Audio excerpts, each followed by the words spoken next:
Queridos irmãos, conversamos bastante e eu não posso sair daqui sem abrir a Bíblia com você. Eu quero que você abra a Bíblia em João capítulo 15, por gentileza. Eu vou ler com você 7 textos da Bíblia.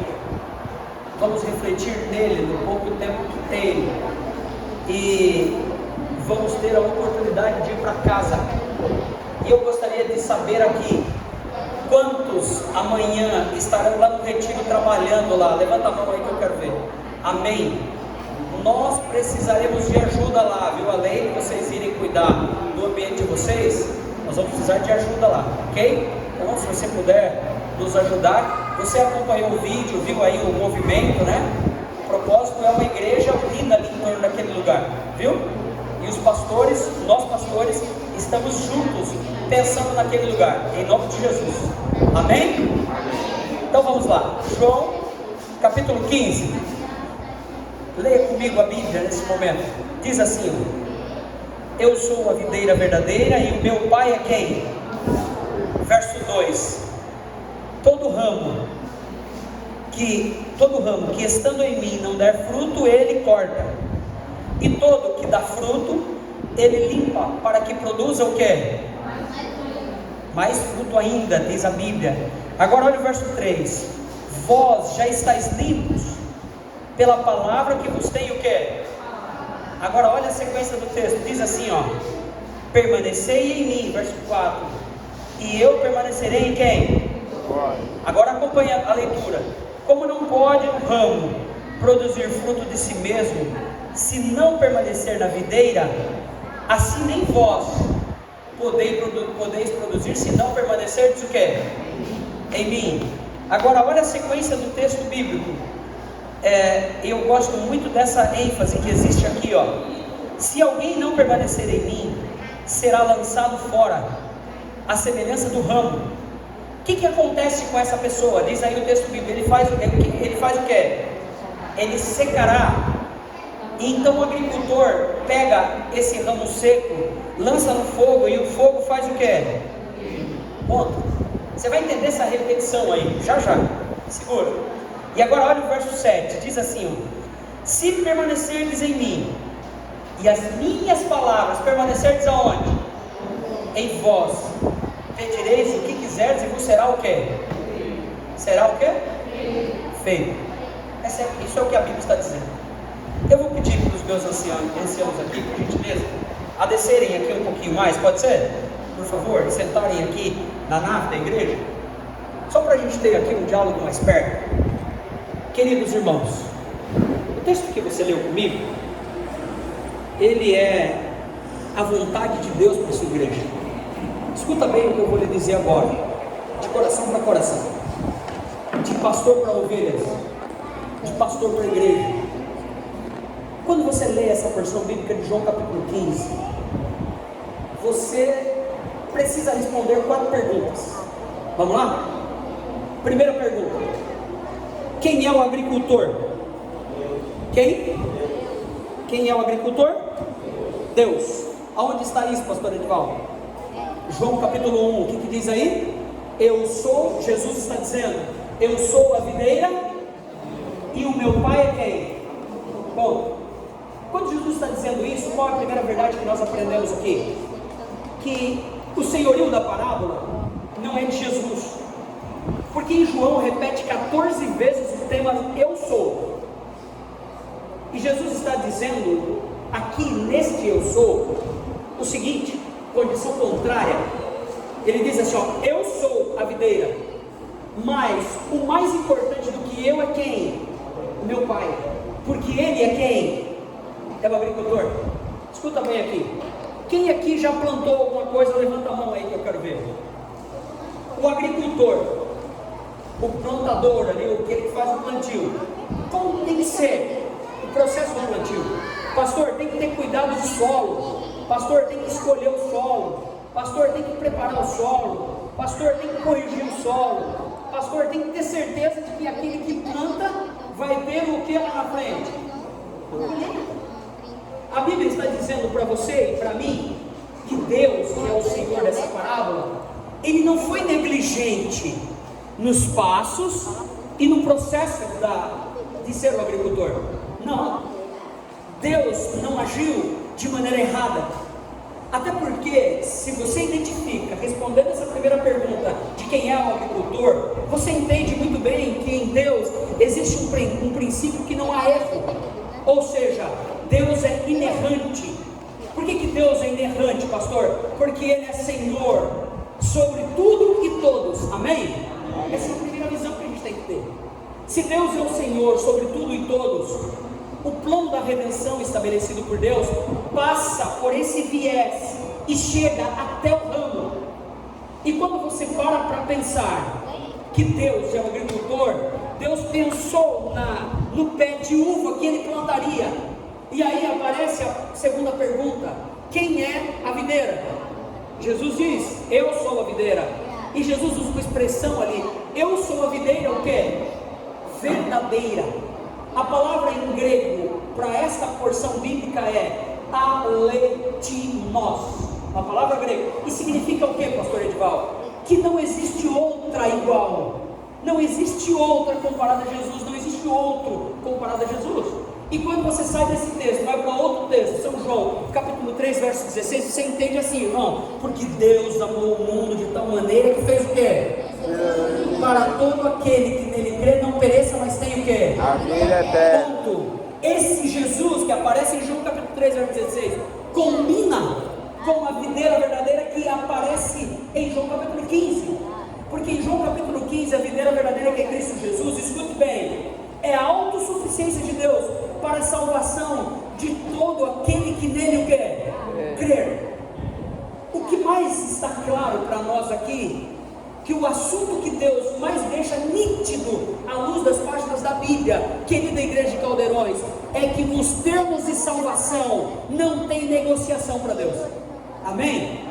A salvação é um assunto que Deus não abre para você opinar sobre ele, para você dizer como as coisas têm que acontecer. Sabe por quê? Ele fez tudo o que deveria fazer de maneira prévia. É isso que nós entendemos quando lemos a Bíblia.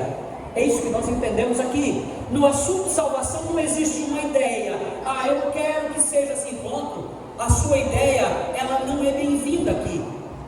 Interessante isso aqui. A teologia não empresta ao conhecimento bíblico recursos dando ideias. Claro que não. A teologia olha para o que está escrito e ela entende que essa é a suprema vontade de Deus. E Deus disse assim para esse assunto: olha só, como as coisas precisam acontecer, não é como vocês imaginam, mas é como eu quero. E escuta bem o que eu vou dizer, querido irmão. Deus, nesses termos, Ele é centralizador. Nestes termos Deus não brinca. Nestes termos Deus não deixa dúvida. Nestes termos Deus não apresenta nenhum caminho que é terceirizado. Ele é uníssono nesse ponto. Deus espera que a igreja dele também entenda. Então vamos lá. Quem é o agricultor? Quem é a videira? Jesus. Amém? Respondemos duas perguntas. Até o verso 7 são quantas perguntas? 4 perguntas. Agora vem a terceira pergunta: quem é o ramo que é podado e limpo? Oi? Oi? Eu vou dar uma dica para você. Cuidado com o nós. Cuidado. O nós é muito subjetivo. O que é o nós? Coisa subjetiva. O que é uma coisa subjetiva, pastor? É muito geral. Nós vamos limpar a igreja hoje à tarde. Aí vem 4 pessoas.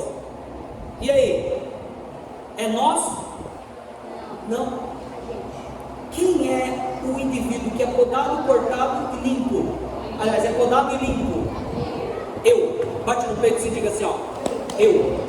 Então vamos lá, vou perguntar de novo. Quem é cortado, podado e limpo? Eu. E escuta só. Agora presta atenção no que eu vou dizer. A salvação para Deus, ela é coletiva ou individual? Individual. Oi? Individual. Deus prega a igreja no coletivo, mas Deus lembra que eu não vou conseguir salvar minha esposa que eu tanto amo, não vou conseguir salvar as minhas filhas que eu tanto amo, você não vai conseguir salvar o seu esposo, você não vai conseguir salvar a sua esposa, sua filha, seu filho, porque a salvação é algo individual. Olha que coisa. E aqui eu e você aprendemos o seguinte: se a salvação é individual, Deus espera que você e eu, como ramo que precisa ser podado e limpo, nós não sejamos resistentes e rebeldes. Tem muita gente por aí que diz ser cristão de boca, mas é teimosa, escuta bem, é teimosa e é teimoso no proceder. As teimosas e os teimosos aqui irão ficar no caminho. Sabia disso? Por quê? Porque existe tanto egocentrismo, egoísmo no coração, que não abre espaço para a voz do Espírito Santo resolver o problema do ser humano. E o Espírito Santo, exatamente no momento da poda, é onde ele vem com a cura. Porque eu pergunto para vocês, para que a necessidade da poda?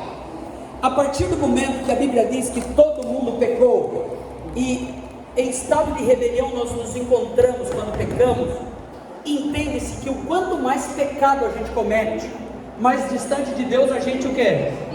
Fica. E esse distanciar de Deus tira de nós a imagem e a semelhança de Deus e cria em nós um ser humano desta terra, um ser humano que tem um fim em si mesmo. Queridos irmãos, eu lembro que em Imperatriz uma vez eu fui fazer o funeral de uma irmã que estava trabalhando na campanha política de um candidato, e eu preguei um sermão ali. Aquela irmã, uma mulher muito fiel a Deus, mas ela, o trabalho que tinha, e ela estava trabalhando, e ela não se envolvia com política, mas ela estava trabalhando ali na campanha, e houve um acidente em uma das cidades ali, em volta de Imperatriz, e ela acabou falecendo, e eu estava ali no funeral daquela irmã, e ali estava um prefeito, aliás, o indivíduo que era prefeito, que estava concorrendo à eleição, ou deputado, não lembro que ele era direito, mas enfim, uma pessoa bem famosa aqui no Maranhão. E ele estava ali no funeral e eu estava pregando, e no final da mensagem aquele homem veio, ele estava desesperado porque aquela mulher era muito querida por ele. Ele veio no final da mensagem e disse para ele assim: pastor, tudo acabou e nada, pastor, isso aqui, eu estou muito chateado, estou muito triste. E ele começou a falar do carinho que ele tinha para aquela mulher, e disse assim: pastor, por que a vida tem que ser assim? Ali ao meu lado tinha um homem sem esperança no coração. Quando nós olhamos esse tipo de pessoa, nós entendemos que existe um problema nela. E quem tem intensificado esse problema é o pecado que habita no coração dela. O pecado que habita no coração dela limita ela.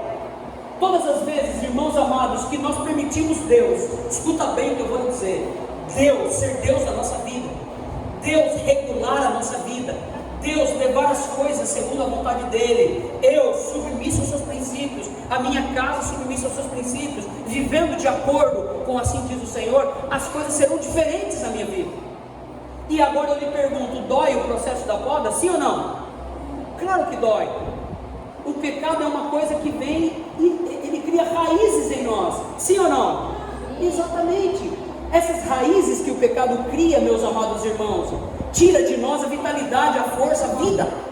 E quando você lê essa porção bíblica, você entende exatamente, na resposta da terceira pergunta, que eu preciso descer do pedestal onde eu me encontro, eu preciso confiar mais em Deus, eu preciso permitir com que Deus mude a minha vida, eu preciso deixar de ser mentiroso, mentirosa, eu preciso deixar de ser um desonesto, uma desonesta, eu preciso deixar de trair a minha esposa, meu esposo, os meus filhos, eu preciso deixar de mentir, eu preciso deixar de coisas que são os princípios de Deus que eu tenho jogado por terra. Às vezes eu sou cristão de nome somente, não de quê? De coração. Quando a gente entra nesse ponto, eu entendo que no processo da poda acontece a correção de Deus, e escute o que eu vou lhe dizer, acontece também o processo de mudança. O processo de mudança na Bíblia se chama conversão. Conversão é o seguinte: eu estou indo aqui em direção a Aldeias Altas, e o caminho que eu tenho que ir é em direção a São Luís, ou seja, do centro de Caxias para Aldeias Altas é um caminho diferente do que para São Luís. O meu destino é São Luís, não é Aldeias Altas. Então, no momento de conversão, o que significa, pastor? Eu tenho que parar, eu tenho que pensar, eu tenho que pedir a orientação de Deus, e eu preciso seguir o caminho que Deus pede. E o caminho que Deus pede é o retorno, é voltar, é seguir a direção necessária. Todas as vezes que no ser humano existe um pensar no seu estado de situação e se permite uma ação do Espírito Santo na vida humana, as coisas começam a mudar. Todas as vezes que eu sou um líder de igreja, arrogante, prepotente, cheio de si, presunçosa, eu sou um membro de igreja, com tudo isso que eu acabei de falar, eu não abro espaço para o Espírito Santo de Deus trabalhar. Escuta bem o que eu vou dizer para você. O Espírito Santo de Deus e Jesus trabalha pelo caminho da conveniência. Eu preciso entender como teu pastor que o trabalho de Deus também é pelo caminho da conveniência. E o caminho da conveniência vai pela liberdade de escolha de cada um. Tudo que eu estou falando para você aqui é uma proposta e uma promessa da Bíblia. Você pode aceitar se você quiser. A liberdade de escolha Deus colocou dentro do seu coração. Agora, eu quero apelar para você dizendo o seguinte: lembra da Bíblia? Diz assim: coloco diante de vós a tristeza, a felicidade e a tristeza, a perdição e a salvação, a maldição e a bênção. O que vocês escolhem? Agora vamos pensar. Existe uma ação sua. E agora eu quero ir com você, sabe para onde? Para o último texto dessa porção. Aliás, o penúltimo, verso 6. Diz assim, o verso 6 do capítulo que nós estamos lendo de João 15. Olha, se alguém não permanecer em mim, será lançado aonde? Para nessa palavrinha aí. Fora da onde? O que Jesus está dizendo? Fora da onde? Que perda de privilégios existe aqui? Olha como a Bíblia é instrutiva.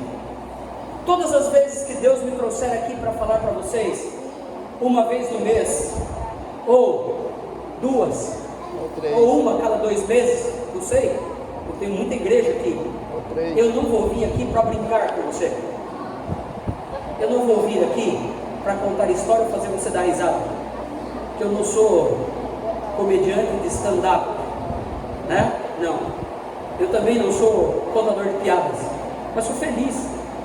Gosto de ir para a casa de vocês. E ontem à noite eu fui fazer uma visita com os anciãos em um local aqui no interior, à noite. Cheguei lá e a irmã disse assim: pastor, o senhor disse que o senhor gosta de galinha caipira? Chega para cá, senta aqui. Eu gosto de ir lá na sua casa, de partilhar uma refeição com você, de ficar contigo, de ouvir você. Essa é a minha vida. Eu trabalho 24 horas aqui, não é para mim não, é por vocês. E estarei à sua disposição. Amém. Frescura de segunda-feira não tem. Se você precisar de mim, me ligue, por favor. Se eu estiver fora daqui, eu vou achar um meio que você seja atendido. Mas se eu estiver aqui, eu vou lhe atender. Ah, pastor, você foi morar longe, foi morar lá no Morro do Hiper. Infelizmente, é as únicas casas que tinha aqui. Mas isso não impede amanhã ou depois nós estarmos mais perto de vocês aqui. Eu queria que você pensasse, queridos irmãos, que aqui, como filhas e filhos de Deus, nós temos um dever. E o dever está aqui, ó, presta atenção: não ser lançado fora, porque a Bíblia diz em Apocalipse que fora fica quem? Os mentirosos, os cães, os feiticeiros, lembra? Os idólatras, os hipócritas, todos esses ficam onde? À margem, fora. Esse fora aqui é muito forte, é fora dos planos de Deus, é fora do céu. Então nós não estamos brincando aqui, correto? O assunto é muito sério. E quando a gente vem diante de Deus, da sua graça, diante da sua palavra, a gente entende muito bem que Deus está instruindo a gente, Deus está usando a gente, para a gente entender que a gente precisa mudar. E agora entra o ponto: esse ramo aí que descreve no verso 6, ele está cortado. A palavra para cortado aí, lá na língua bíblica, é roer. Diferente, né? Não é o roer do rato, é o roer. O roer em hebraico é separar, ou seja, não tem mais vínculo. A ideia que fica era, mas não é mais. Providencialmente tinha, ó, já juntaram, tem um ramo aqui, ó. Dá licença, irmãs, que cuidado da ornamentação.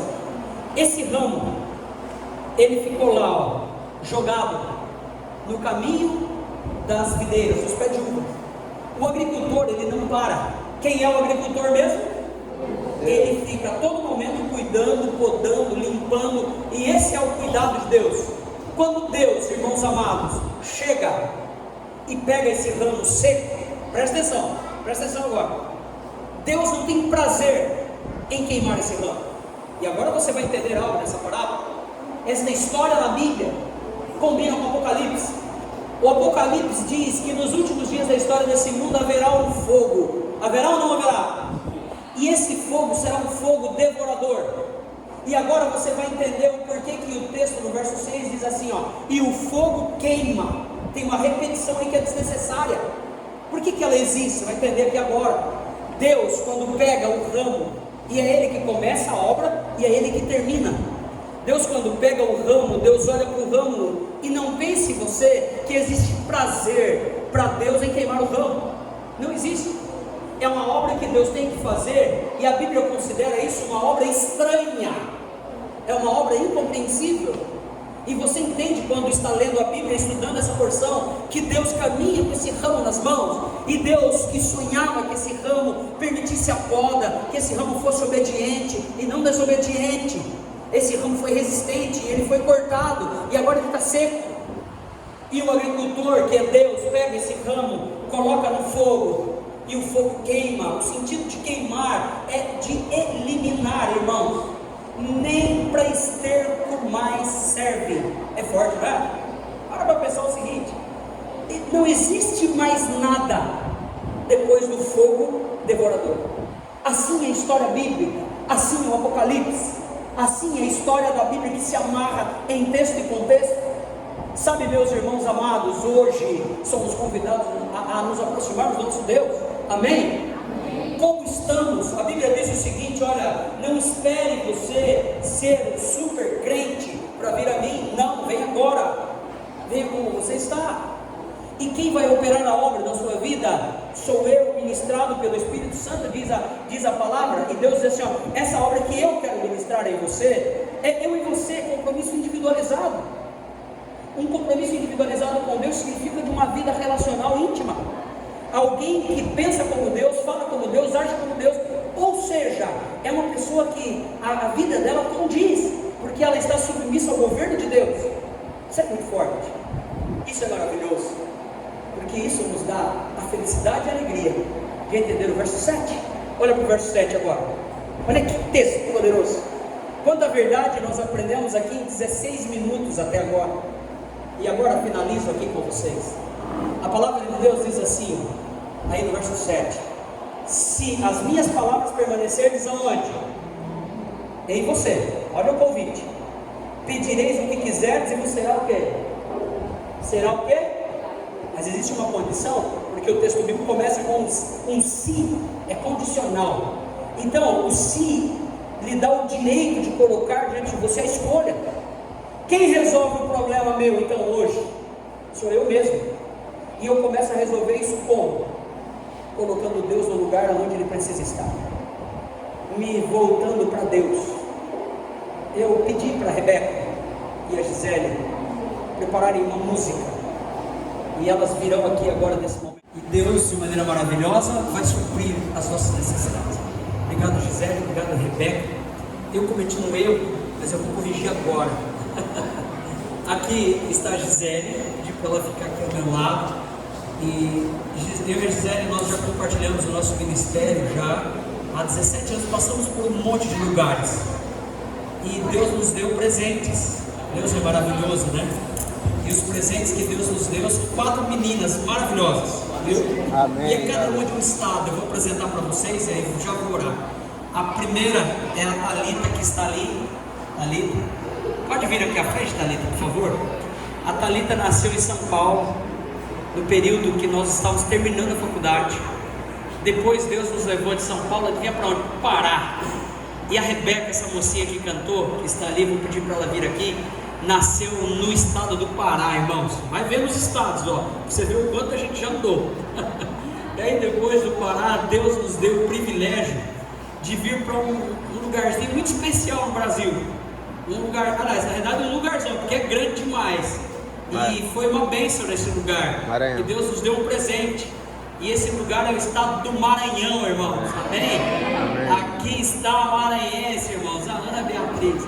Isso gosta de um arroz que você não tem noção. Mas a Ana Beatriz nasceu no Maranhão. Tá no lugar certo. E é uma maranhense aqui de casa. Esse dia a gente foi numa casa aí de uma irmã, almoçou lá, ela começou a lavar os pratos. E a irmã veio dizer: ei, pastor, essa é maranhense mesmo. Eu disse: é mesmo.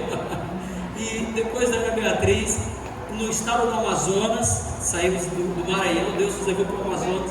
Deus nos deu um presentinho bem pequenininho. E esse presentinho se chama Elisa. Vem cá, Elisa. E essa Elisa é a caçulinha, irmãos. É a rapa do tacho, né? Então vocês podem ver uma escadinha aqui, ó. Olha aí, né? São 4 meninas. Vocês entenderam que quem manda em casa é mulher, né, irmãos? Vocês já entenderam isso? Tá nítido. Mas olha, aqui está a nossa família. Nós estamos aqui para servir a Deus ao lado de vocês. E conte conosco. E aqui está a Gisele. A Gisele vai dar um oi para vocês e eu vou orar, tá bom? Bom dia, irmãos, feliz sábado a todos. Feliz sábado. Que prazer. Esse é o nosso pequeno grupo. Já fiquei feliz que aqui o Ministério Infantil tem muito trabalho. E eu vejo que o pequeno grupo também está funcionando, fiquei feliz. E a igreja praticamente metade é infantil, metade adulta. Então nós temos 2 igrejas a cuidar, dos pequenos e os grandes. Que seja uma bênção esse ano e que Deus possa trabalhar muito, primeiro na nossa vida, para que aí sim a gente possa trabalhar na vida dos outros. Amém? Queridos, vamos orar? Lembre-se, a obra que precisa acontecer na sua vida, não sou eu que faço, é Deus. Amém?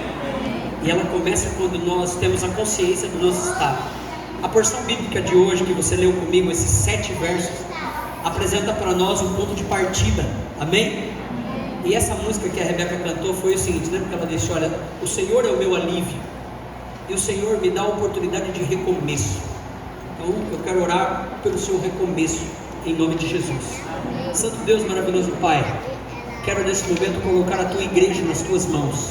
Ela já está, Senhor, mas eu quero aqui reafirmar o compromisso dela diante do Senhor. O Senhor falou nesta manhã por intermédio da sua palavra, usando esse falho e pecador homem. Deus querido, o Senhor falou para nós por intermédio da escola sabatina, por meio das músicas que cantamos aqui, que ouvimos. Enfim, ó Deus, o Senhor foi o nosso instrutor e nós lhe agradecemos. Agora, ó Deus, a igreja de Deus, a sua igreja aqui no bairro de Caldeirões, tem necessidades, ó Deus, e ela precisa da tua mão, da tua direção. Deus querido, eu te suplico nesse momento, por favor, que o Senhor nos ajude, ó Deus, a vivermos de maneira melhor na tua presença, a fazermos, ó Deus, a parte que nos corresponde. Eu quero, ó Deus, que o Senhor, que conhece as nossas necessidades, pois a tua palavra diz que o Senhor conhece quantos fios de cabelo estão na cabeça, então conhece todas as nossas necessidades. Queremos colocar a nossa vida nas suas mãos, queremos pedir que o Senhor dirija ela, que o Senhor abençoe ela, e que a nossa vida seja de acordo com a tua vontade. Dá-nos um feliz sábado na tua companhia, uma tarde de reuniões, ó Deus, de decisões importantes para a tua igreja. Oramos, colocando a nossa vida em tuas mãos, e o fazemos em nome de Jesus, e o povo de Deus diz: amém. Queridos, um anúncio que eu acabei me esquecendo.